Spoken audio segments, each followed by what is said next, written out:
Morjesta. Tässä on ollut vähän kaikennäköistä hässäkkää nyt viime aikoina, mutta ja nyt niistä viimeisimpänä nyt sitten autosta kilahti etupyörän laakeri ja mä oon sitä rapannut ja käjet on mustana. Mutta sellaista se on näiden vehkejen kanssa. Tosiaan nyt on kulunut sitten 7 päivää lannoituksesta, kun lannotettiin tuhkaveillä ekan kerran ja tänään laitetaan vähän niille lisää. Ja nyt tehdään ei-lantrattu versio, eli ihan oikeeta tuhkavettä. Lähdetäänpä katsoa, miten ne on kasvanut. No joo, ja kuten nähdään, niin heinähän siihen on tullut.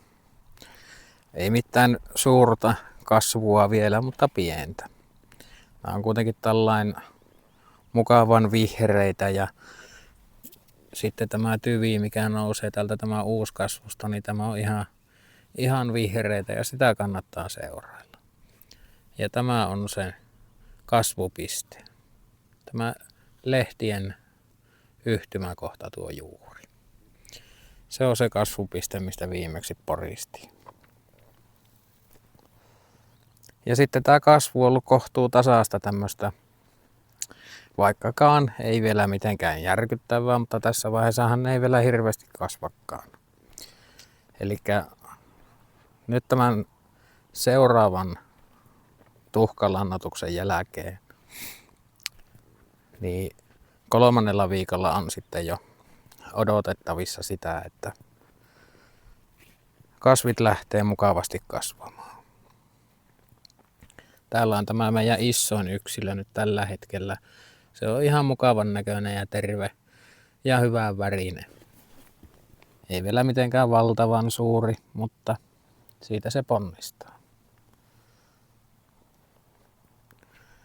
Ja näille lähdetään antaa pikkusatsi sitä kuuluisaa tuhkavettä.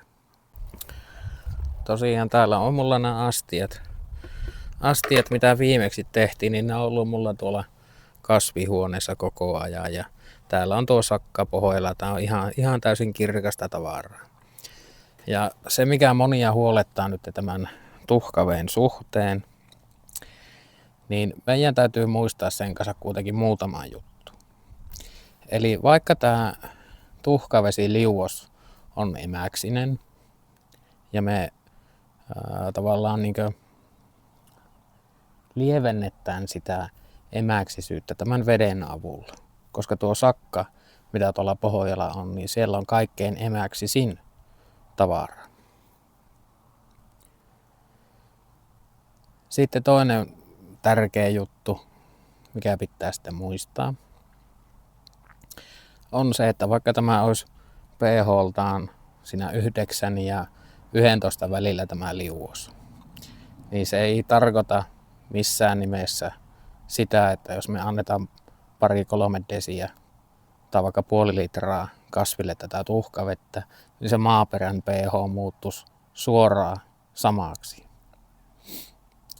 Se ei mene niin, vaan ajatushan on se ja sen toimintatapa on se, että tuo maaperä itsessään sitoo sitä emästä.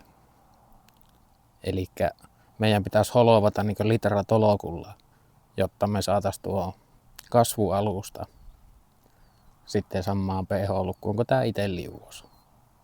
Koska kuitenkin savi itsessään ja se orgaaninen aines esimerkiksi sitoo sitä emästä itteensä. Ja sitten jos me huomataan, että kun seuraillaan ja tarkkaillaan noita kasveja, että täällä on selkeästi nyt niin jotain feelua. Ja sen lehden värihän kertoo sen. Niin silloin kannattaa laimentaa sitä tuhkavettä. Mutta se joka tapauksessa se kasvi tarvitsee sieltä sitä kaliumia ja magneesiumia. Joten sanotaan vielä kertaalleen, eli vaikka tämä liuos itsessään sen pH on 9 ja 11 välillä, noin. En ole nyt mitannut, sen voisi kyllä mitata. Niin se ei suoraan vaikuta heti siihen maaperän kasvualustaan. Se voi nostaa sitä yleisesti ottaen sitä kasvualustan pH:ta joillain kymmenyksillä. Mutta se, että kun me ollaan maltillisia sen tuhkaveen kanssa, niin silloin se ei pääse vaikuttaa niin kovasti. Ja sitä tuhkavettä me käytetään 2 ensimmäisen viikon ajan kerran viikkoon. Eli 2 kertaa, jonka jälkeen vaihdetaan sitten siihen typpeä ja fosforia. Jos mulla tuo kasvualusta olisi semmoinen, että mulla ei olisi siellä typpeä ja fosforia, niin sitten me aloitettaisiin sillä. Mutta mä itse aina huolehin sen, että kasvualustassa on riittävä määrä jo olemassa sitä.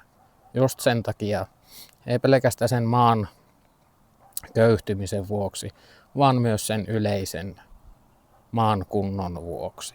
Koska me ei haluta mitään kuitenkaan ihan tehotuotantomeininkiä, vaan otetaan se luonto huomioon ja sitten se maa huomioon. Ja se on mulle itselleni valtavan tärkeää. Ja tästä tosiaan taas käytetään tämä kirkas osa. Sakkaa me ei käytetä ollenkaan.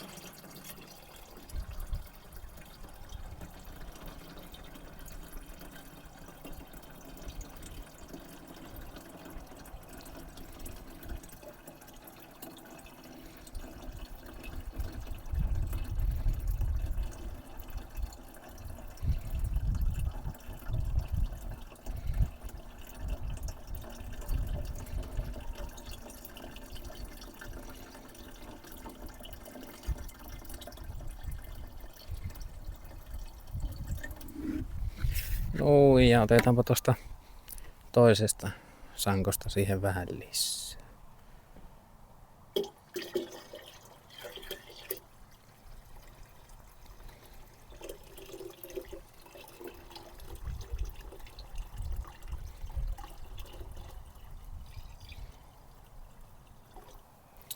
Jes, ja ei muuta kuin kaatelemaan. Joo, ja mä tosiaan annan näille nyt sitten taas sen 2-3 desiä tätä liuosta ja samalla tyylillä kuin viimeksikin. Eli ei kaajeta tuonne kasvin leheelle, vaan liruutellaan se tuohon juureen. Ja mullahan on tosiaan tuolla tuo kanalantaliete S-sehtimässä ollut nyt sitten hyvän aikaa, niin se, että kun se siinä tasapainottuu, niin se myös tarkoittaa sitä, että se ei ole niin tavallaan suolasta. Eli se on saanut rauhassa tasapainottua. Mä oon sitä päivittäin sekoitellut tuossa ja näin, niin lähdetäänpä kaatelemaan.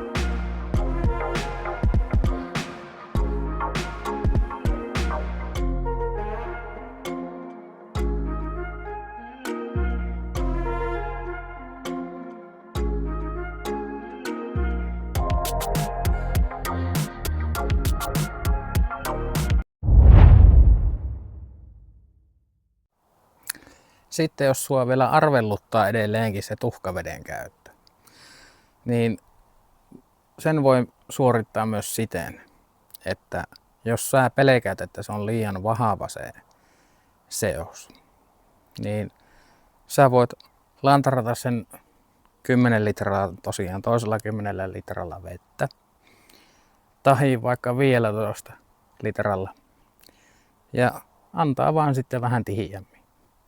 Eli tämmöisilläkin konsteilla voi just ensin testata sillä laimennetulla versiolla ja sä huomaat vuorokaudessa sen vaikutuksen.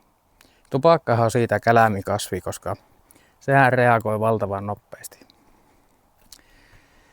niin se kyllä kertoo sulle, että tykkäskö se sitä vai ei, mutta voin luvata, että se tykkää. Sitten tuli mulle tuossa kommenttia siitä, että miten muuten me ollaan omavaraisia meidän perheessä. Että mitäs muuta löytyy. Lähdetäänpä katsoa. Täällähän meillä kasvihuoneesta löytyy nyt nämä, mitä mä kylvin. Herne on lähtenyt aika kivasti kasvamaan. Alkaa olleen tuommoista pian jo metristä tuo herne ja sitä tulee kivasti. Sittenhän mä laitettiin tänne pinaattia. Siitä ollaan satoa jo kerätty ja voin kertoa, että on todella hyvää. Se on lähtenyt mahtavasti kasvamaan. Eilettäin harventelin vähän näitä sitruunamelissoita. Ne kasvoi semmosissa ryppäissä, niin mä niitä vähän koulin tonne eri paikkoihin ja vähän, että niillä on enempi kasvutilaa. Ja sitten tälle basilikalle sama juttu, eli tätäkin tulee aika reilusti sitten. Salaatti myös nousi, eli tämä red salad bowl. Niin se on lähtenyt ihan mukavasti kasvuun. Tämähän on aavistuksen hittaampi lähteen tämä red salad bowl, mutta se on taas sitten erittäin hyvää. Sitten lukuisten eri marjapensaiden lisäksi, niin meillähän on täällä pikkasen mansikkaa. Se on vähän villiintynyt täällä meillä, se on lähtenyt leviämään, mutta kukkien perusteella ainakin niin mansikkaakin pitäisi tulla.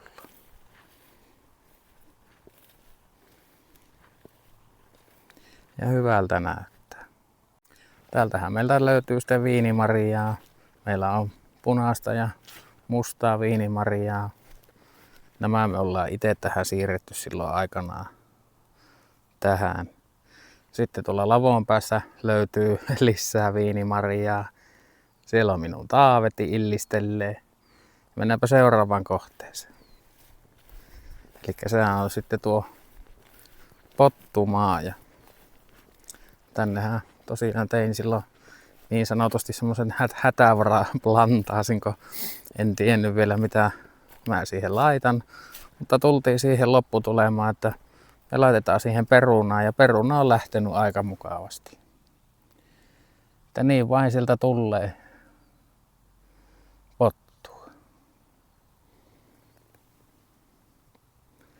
Ja mullahan tässä nyt pottua on nämä 3 penkkiä ja sitten puolikas tuolta laijasta, tuolta reunasta. Niin siitä voisi tulla ehkä semmonen 5-60 kiloa perunaa. Ja tosiaan meiltähän löytyy aika valtavat vattupensaat tuolta liiterin takaa. Käydäänpä kattoo sitäkin, se on nimittäin melko viidakko. Sieltä löytyy meidän liiteriä. Aittarakennus ja kanala löytyy tuolta rakennuksen päästä. Nyt kanat on mennyt jo nukkumaan, mutta meillä ei siinä tosiaan niitä kovinkaan montaa enää ole. Ovat eläkekanoja. Niin. Käydäänpäs katsomassa. Ja täältä, kuten nähdään, niin sitä piisaa. Tätäkin kun jos pikkasen harventaisi ja tekisi vähän tilaa näille, niin saisi enempi marjaa siitä, mutta siitä tulee aika mukavasti. Tuoltahan löytyy sitten tuolta vattupuskien toisesta päästä, kanalan päästä, niin siellä on taas sitten jälleen marjapensas. Joo, ja toki haaveissa on sitten vielä tietenkin luonnollisesti se, että voisi olla enempi omavarainen myös muidenkin suhteen. Mutta tässä halusin itse nyt lähteä tänä kesänä kokeilemaan yrittäjä, koska en ole ikinä kokeillut, niin halusin lähteä testaamaan sitä. Ja ennen kaikkea tuo sitruunamelissa, se on tosi mielenkiintoinen. En ole ikinä kuunaan päivänä kokeillut sitä kasvattaa. Mutta tuossa kun pikkasen hieroskelin niitä lehtiä näin, niin ai että on mahtava sitruunainen. Siitähän tulee ihan loistava yrttitee ja miksei vaikka kylmiinkin juomia. Sen lisäksi me käytetään tosi paljon luonnonantimia muutenkin. Marjaa, metästä, vuorenkilpeä kerätään, tehdään teetä. Lähestulkoon kaikista luonnon antimista. Sitten se, miten haluaisin vielä tehostaa tätä omavaraisuutta, niin on ollut haaveissa se, että olisi muutama lehmä, ihan 2-3 lehmää, saisi omat maidot sitten. Mutta unelmia pitää olla ja haaveita.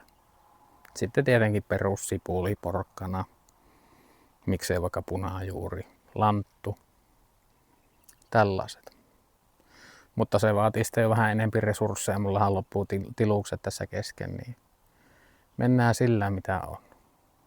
Mutta sitten se mitä tässä toivoisi nyt Virginia Goldin suhteen ja näiden tupakoiden suhteen olisi se, että saataisiin vähän nyt lämmintä. Meillä on täällä +13 taisi olla, kun katsoo mittaria viimeksi.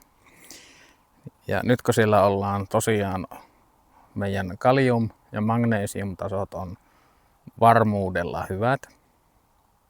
Ja viikon päästä siirrytään siihen kanalantalietteeseen, joka on istutuksen jälkeinen niin 3. viikko istutuksesta. Niin silloin ruvetaan antaa kanalantalietettä ja sen 3. viikon jälkeen istutuksesta huomataan se tupakan kasvuvauhti. Eli tässä vaiheessa me voidaan todeta, että se on hakenut sinne omaan paikkansa. Tässä on, ja sitten tuo kasvin väri kertoo jo siitä, että nämä on tämmöisiä vihreitä. Kauniin vihreitä eikä keltaisia. Ja tuo kasvin keskusta, uudet lehdet, jota se puskee, niin ne on vihreitä. Niin nyt toivotaan lämpimiä ilmoja, niin aletaan näkee vähän tätä vaikutustakin sitten. Vielä tässä vaiheessa nyt ei voinut olettaakaan näin lyhyessä ajassa, että siinä mitään isompaa ehtisi tapahtuu kasvusuhteen, mutta tästä se lähtee. Wow.